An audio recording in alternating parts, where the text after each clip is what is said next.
It is 8:34 here on the Breakfast Club. It is time right now for This Week in the Lakeville Journal. And hopefully, after our phone system going a little batty, we've got Cynthia and Janet on the line. Cynthia and Janet, are you both there? Yeah. We are. I'm here.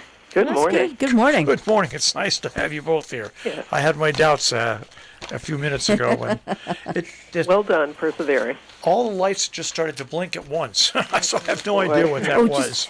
Is it Mercury in retrograde this week? It sure feels like it. There's all sorts of stuff going on, but your culprit is the planet Uranus, the revolutionary planet Uranus. Well, let's Those go. Computers. Let us go to the front page of the Lakeville Journal, and there's lots of pictures on the top of the Housatonica FFA having their, of course, incredible store, which is open right through the 23rd. Then the Canaan Fire Company, their parade of lights, and they even changed it this year, Cynthia, where they lit up all the storefronts as well.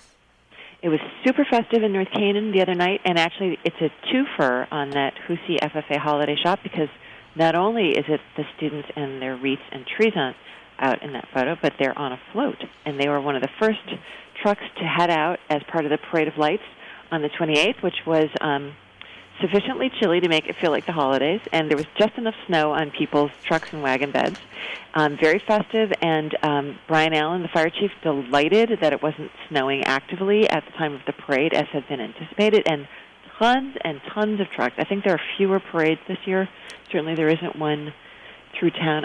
I don't believe there's one through town in Salisbury this year. Or Sharon, yes.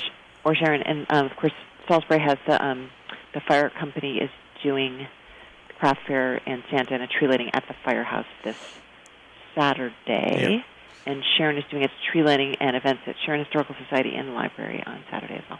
Yeah, and also 1,200 luminaries will be around the green in Sharon once again. So this beautiful. Year. It really is amazing, and a $10 donation each. That is a great fundraiser for the ambulance squad here in Sharon. But we've got two other stories that are big stories. I'm going to start off with the one, and that is the Sharon Playhouse. As I said after I got the press release the other day from the Playhouse, exit stage right. It's sad to see the two guys that really brought the Playhouse back and made it a financially stable organization have tendered their resignations, and they're moving on. And did so much more than that. Really took that theater on as though they had started it themselves, as though they owned it, and were tireless during all of COVID and trying to figure out ways to get people into the seats. It would have been very easy for them just to walk away, and they never did. And it is really a shame that this has happened. And they were pretty mum about it for our article. And I guess, life is what it is, and human relations are what they are. But it'll be very hard to replace them.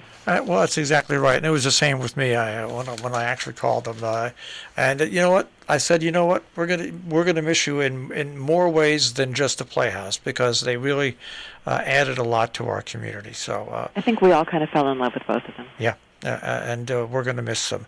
The other major story, and that is the story on the nursing home outbreak. And even though, once again, that wave of that outbreak is over, it takes a long time for everybody to recover from that. And I'll just say, every time I leave the house, somebody says to me, there were 8 deaths at Gear and you didn't report it. And so we did, first of all, report it.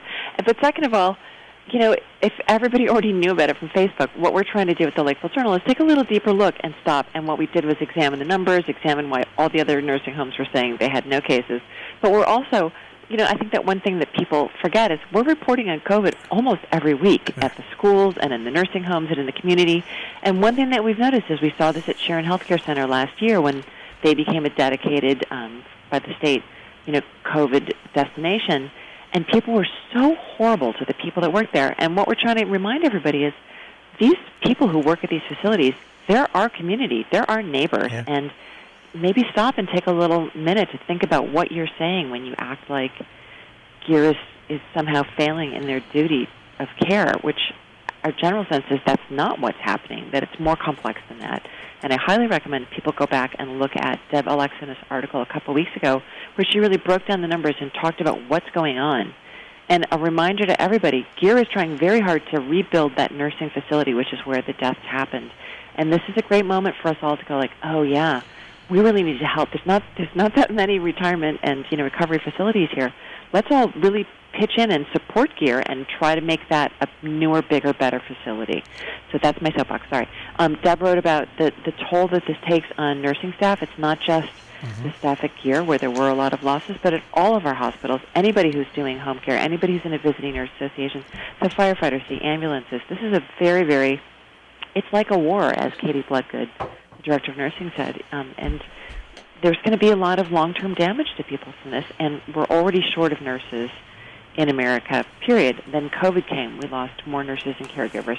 And let's just hope that we don't lose so many people from the trauma of this experience that as we all age, that there's nobody to care for us. Our caregivers, just imagine this, folks, our caregivers on a daily basis deal with life and death. It's just as simple as that, whether they work at a rehab, whether they work in a hospital, whether they work at a senior living community.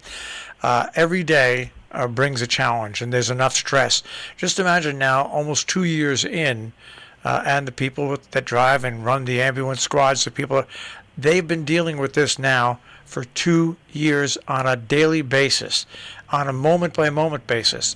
That's and if I can just throw in one more thing, which is, at Gear, I would say consistently we get, because we do the obituaries, we consistently get these letters from families saying the people at Gear were so great. And one of the things that Deb talked about in her article was a lot of the reason that there were a higher number of deaths is you had a lot of very, very old people there who'd been there for a long time, and the staff became very close to them. So the trauma is not just, there's, like in a hospital, like, people are dying. It's like, these are people that the nursing staff had a relationship with, and it's a very hard thing to watch somebody die from COVID. Yeah. But then you've got a joint story right underneath that, finding ways to keep trauma at bay, and that's I think all these businesses and all these ambulance squads are doing that on a daily basis. Let's hope so. And Marietta Whittlesey, who is a therapist in Lakeville and does a lot of work with trauma and post-traumatic stress disorder, talking about some of the ways that you can look out in your loved ones and your friends and just kind of see if there are signs that there's trauma and maybe they need to work with somebody. And to go with your front page story, I was shocked when I looked at the online version of the Lakeville Journal last night and saw that after almost 20 years, you don't expect the Scoville Library not to have Claudia Kane there. Right, and people take it for granted because we've had very good long runs for all of our librarians locally. But I would say there was a lot more controversy, and I actually liked the as well, the person who preceded Claudia. But that was a much more challenging staff choice at that time. So let's not take for granted for Claudia to have been there for 20 years and for everybody to love her the way that they do is a big deal.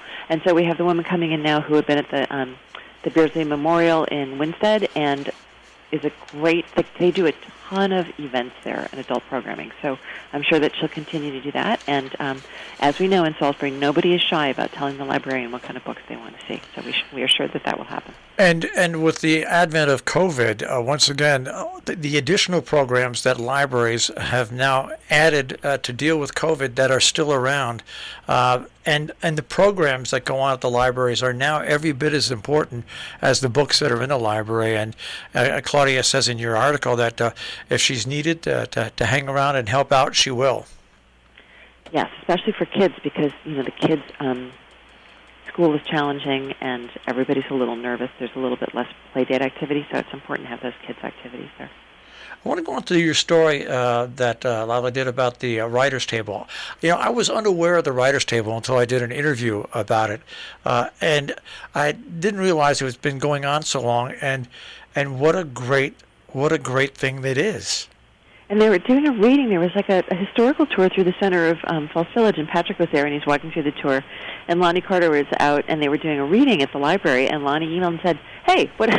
Write about our writers reading." And so Leela called him up, and as he said, discovered there's this delightful group of people, and they support each other and cook for each other and read to each other. And Lonnie is, a world-class, well-known, award-winning writer. In addition to being a Lakeville Journal columnist, of course, and you couldn't have a better bunch. Yeah, it's interesting because I got a call, I think it was 4 or 5 months ago, from somebody that says, hey, they're not looking for members, but this is a story you should just speak to somebody about because it's been ongoing and it really is an interesting thing. And that's the Writers' Table in Falls Village. It really is pretty amazing. All right, let's. I love the picture, by the way, of the work that's going on at the roof at the Salisbury Congregational Church. That is one big roof. Yeah, I tell you. And you know what? I'm having one of those energy in-home assessments from Eversource in about a week because our electric rates are going up. The cost of everything is going up, actually, and it's inflation. If you've gone to the gas pump recently, the cost of gas is going up, the cost of oil is going up. So, and also don't miss the half-page ad at the bottom of the page. Sharon Hospital's next community update is December 14th on Zoom. All right, and out of Cornwall, Infrastructure, the town is presenting their annual report and, once again, their 5-year plan. Right, and as one of the consistent stories of this autumn has been the trash recycling plant and trash disposal plant called Mira, which was not maintained, and we have to admire our towns as they do what people think is such boring, like, oh, why are they talking about this, the paving and the whatever, but, it's these essential repairs that are done in time that save us all from losing essential facilities, from losing our roads and culverts. And you mentioned it earlier, but I want to bring it up again because I love the picture of the dog looking out the that's on page A6, looking at Lone Oak. From Lone Oak.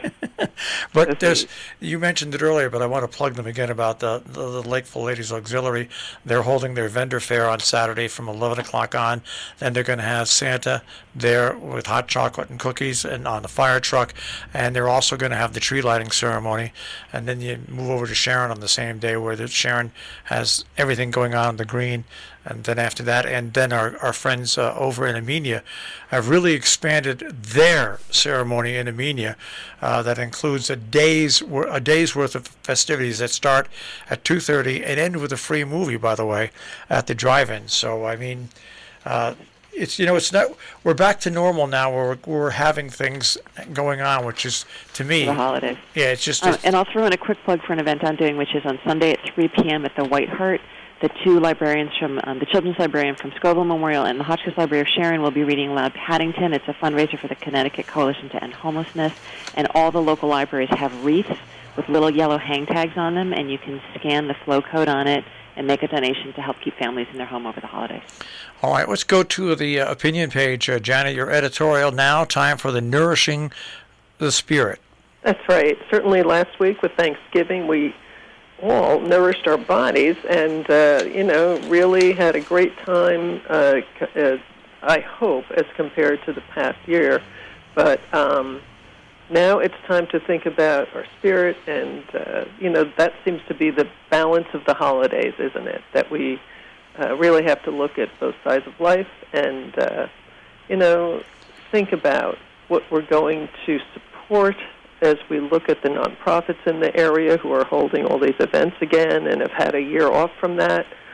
We really encourage everyone to look around carefully and support them to be ready for, the next year, January, February, March, where it's cold and they need help with their missions.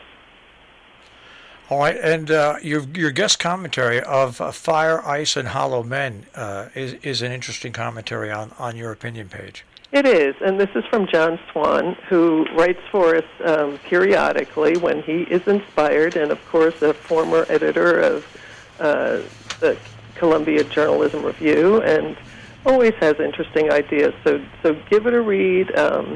He certainly makes us always think about climate change and how it affects us, and he really combines some thoughts in this column that bring it all home. And once again, a couple of letters, one from the Sharon Playhouse talking about the loss of one of their longtime board members, and also another letter which gives a different viewpoint of someone looking at what's going on at Sharon Hospital. Right, that's Nat Benchley from Sharon, and he's looking at it from the point of view of Nuvance and what they're trying to do to sustain Sharon Hospital, looking at it that way rather than that they're trying to, pull services away just, to save money, but also to sustain the hospital. So he makes some good points, and it's always good to look at both sides. And yeah, Emily Sull and the board management and staff of the Playhouse are mourning the loss of Marshall Swartz this week in their letter. All right, and a great column that says it all in the headline. The acquitted vigilante should spare us his views. Right, this is Dick Ollis, who really does not pull any punches when he takes on a topic, and we're glad to have him talking about this one. It is amazing how long ago that seems, doesn't it, that particular trial happened. How many things have happened since then? But, we need to stop and think about these things, and we will have Kyle Rittenhouse showing up on media and in different, venues as time goes on. And, we do wish he spares his views, but likely Dick makes the case that he won't. Yeah. And Peter Steiner's cartoon is an excellent commentary. But Missing the Old Neighborhood is also an interesting write-up that you've got on the opinion page, the viewpoint pages. Right, that's from Varujan Frangian, who does his I Am Wide Awake column for us, has for a number of years now, and another one who we're always surprised what he chooses to think about, and really interesting. Take a read on this if you have any memories of your own neighborhood growing up as a kid, or even now. It's fascinating, and he really makes it personal. All right, we're going to slide back and go to Compass because you got a great article on Stephen Sondheim and also other things that are going on in our region. Ed Furman didn't obviously know that Stephen Sondheim was going to die. He'd written this column about the two very famous Stephen Sondheim musicals, and it was already in layout when we learned that Stephen Sondheim had passed away. But that's a good journalist for you. He just had some kind of an instinct or something. But it just is a very timely and wonderful reminder of how beloved Stephen Sondheim is and how diverse his work was. So two suggestions for streaming. We've got the... I got teased by one of our editors for calling them edibles, but I don't know what else to call them. The D.M. Hunt Library here in Falls Village has, they're selling artisanal local food, such as maple syrup from the Falls Village sawmill. So it's not like a bake sale. It's just, they're like edibles. But so handmade things, really wonderful. They're not doing their 10 by 10 or 12 by 12 art show this year, but they will have this ongoing craft fair. And then the Smithfield Church always does interesting programs, and they're going to be doing holiday programs. Deb Alexis is writing about Topsmead in Litchfield, and this is something that gardeners talk about, which is sometimes the most beautiful part of a garden is in winter, when you're not looking at the explosion of color and leafage and bloom, when you're just looking at the structures, and when the structures of the plants frame the structures of the building. And so she's talking a lot about that at Topsmead, and of course we have our Tri-Corner calendar with lots of events in the region. And I want to go to the page B5 because you've got lots of colored pictures there that definitely shows the holiday, but also the story about a long-standing tradition, and that is the Salisbury Winter Sports Association having their ski and skate sale. And once again, they're having it at the Lakeville Host Company, and it's going to be quite a busy day at the Host Company. Oh, my gosh, right? That is going to be a lot of parking overlap, but they're going to be in two separate buildings because we called up and asked them and said, you all know that you're doing the same thing on the same day. So this the ski and skate swap is early. Yep. I think it's from 8 to 11, yeah. 8 to 11. And as somebody at Town Hall said to me, you want to be there early if you really want to get the best stuff. But they have a huge array of used things and new things. And they're in a separate building than the vendor fair and Santa, which will begin at 11 when the swap ends. Yeah, but it's what the interesting thing about the ski and swap sale, skate sale, is that last year during COVID, they had their biggest year ever, and this year people aren't going to have to wait in line outside. They do have rules and regulations that you have to follow, but this is a major fundraiser for the Salisbury Winter Sports Association, and it is a chance because one of the most expensive things you have as a parent, I know when you have, let's say, 3 or 4 kids and they love to skate and they love winter sports, you have to literally change New what they were every year. Every year. And sadly, no skating this year, but maybe it will be cold enough that the ponds will freeze for a change. Yeah. So remember what they have at this ski and skate sale. No clothing, but downhill skis, boots and poles, cross-country skis, boots and poles, ice skates, hockey equipment, snowboards, boots, snowshoes. I mean, really, everything to be ready to have fun out there in the snow. And you get, if you've got any of this stuff lying around your house and you don't know about this, on Friday you can go and drop it off. And then if it sells and you want to get the money, you go back at 11 o'clock, 11 to 12 on Saturday. And if you don't want to pick it back up, you leave it there. And the Salisbury Winter Sports Association will once again sell it the next year. And it really is a great way for you to outfit your family for skating, snow, you name it. It's just a great way to get them the things they need to enjoy the outdoors in the wintertime. Yeah. All right. Well, that is, once again, a look at This Week in the Lakeville Journal.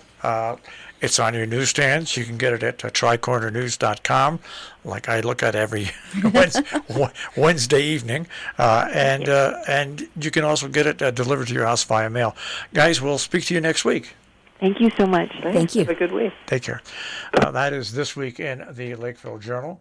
Once again, tricornernews.com on the web, and also, like I said, at newsstands and home delivery via mail as well.